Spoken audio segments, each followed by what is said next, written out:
વાઘોડિયા તાલુકાના માડોધર ગામે લોક સમસ્યાનું નિરીક્ષણ ગુજરાત કરણી સેના યુવા અધ્યક્ષ લખણ દરબારે કર્યું હતું। માડોધર ગામમાં જુદા જુદા લોક સમસ્યાના પ્રશ્નોને લઈ લખણ દરબારને રજૂઆત કરવામાં આવતા લખણ દરબાર માડોધર ગામે પહોંચ્યા હતા। લોક સમસ્યા માડોધર ગામમાં જુદા જુદા વિસ્તારમાં વરસાદી પાણીનો યોગ્ય નિકાલ ન થતા કેટલાક રહેણાંક વિસ્તારોમાં ગંદકીનું સામ્રાજ્ય સર્જાયું હતું। સ્મશાનની બાજુમાં કચરા ડમ્પિંગ યાર્ડ બંધ હાલતમાં હોવાથી તેને લઈને પણ ગંદકીનું સામ્રાજ્ય।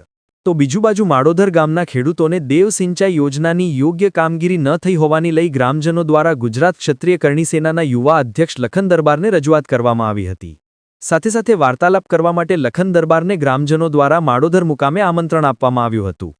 માડોધર ગામના ગ્રામજનોના આમંત્રણને માન આપીને લખન દરબારે પોતાની ટીમ સાથે માડોધર ગામે પહોંચી લોકોએ કરેલી સમસ્યાને ધ્યાનમાં રાખી લોકો સાથે રૂબરૂ સ્થળોની મુલાકાતો કરી હતી। ત્યારબાદ માડોધર ગામમાં મોટી સંખ્યામાં લોકો સાથે સમસ્યાનું યોગ્ય નિરાકરણ આવે તેને લઈને સંવાદ કર્યો હતો।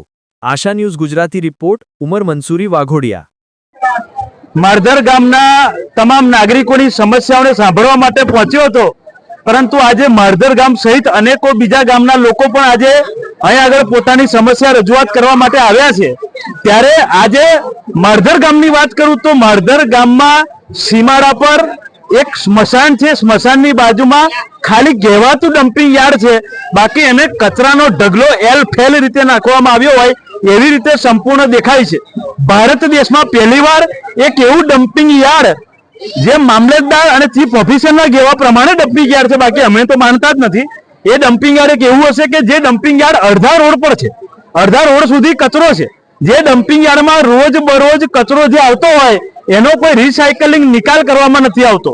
જે ડમ્પિંગ યાર્ડ સંપૂર્ણપણે ચારો તરફથી ખુલ્લું છે, એનું કોઈ કવરિંગ નથી, કોઈ દિવાલ નથી બનાવી, કોઈ સુવિધા નથી, અને આવી રીતે ડમ્પિંગ યાર્ડ ચલાવવામાં આવતું હતું। એનો સમગ્ર ગામજનો વિરોધ કરે છે, અને આ વિરોધના અનુસંધાને આજે અમે પણ એમને વાયદો આપ્યો છે કે આ ડમ્પિંગ યાર્ડ અહીં ના રહેવું જોઈએ।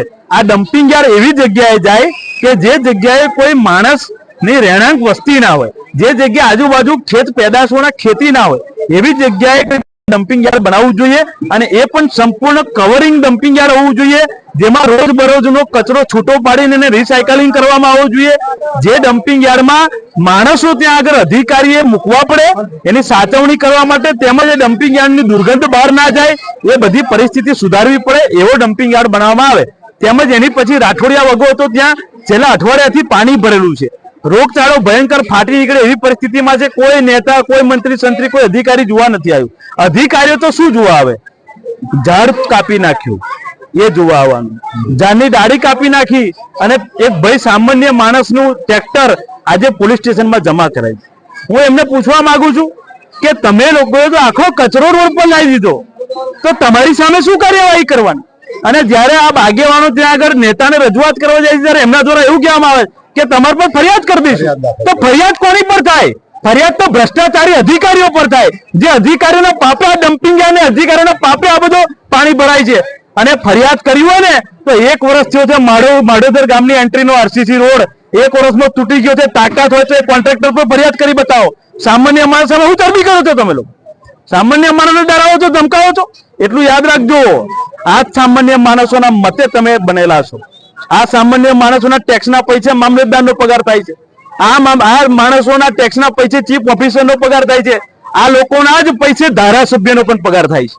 બધાનો પગાર સામાન્ય માણસોના લીધે થાય છે, કોઈ મોટા માણસના લીધે નથી થતો ભાઈ। એટલે એમને કોઈ દિવસ ધમકી ના અપાય, અને ધમકી આપી જ છે તો આ વખતે બતાવી દેવાનું છે।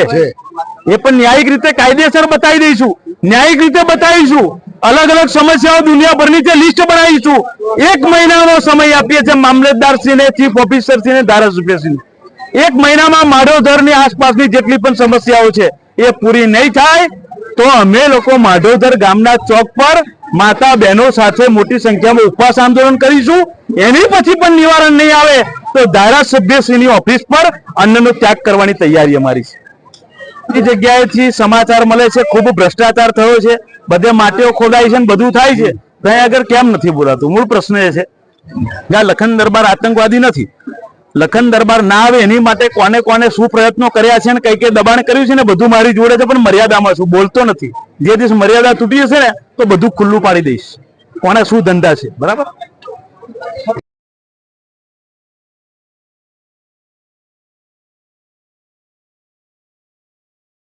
હું ભરતસિંહ ખુમાનસિંહ ડોડિયા માળોદર ગામના રહેવાસી છું. જે સ્મશાનની બાજુમાં વાઘોડિયા નગરપાલિકાનો જે કચરો નાખવામાં આવે છે એ નહીં નાખવા માટે અમે મામલતદાર શ્રી ને ધારાસભ્ય શ્રી સાહેબને કહેવા માટે ગયા, તો એ લોકોએ કીધું કે કચરો તો નાખવામાં આવશે પણ તમે એને રોકશો તો તમારી પર પોલીસ ફરિયાદ દાખલ કરવામાં આવશે અને એ પરિણામ ભોગવવા માટે તમે તૈયાર રહેજો. કે એ રીતે અમને ધમકી ગ્રામજનોને બધાને આપવામાં આવે છે. ધારાસભ્ય શ્રી આપણા ધર્મેન્દ્રસિંહ વાઘેલા બાપુ અને મામલતદાર શ્રી વાઘોડિયા કે કચરો તમે અટકાવશો નાખતા તો તમારી અમે પોલીસ ફરિયાદ દાખલ કરવામાં આવશે. તો અમે આ જે કામ છે એ ગામના હિત માટે અને ગ્રામજનો વતી અમે કરીએ છીએ, કોઈ અમારે એકલા પોતાના માટે અમે નથી કરતા.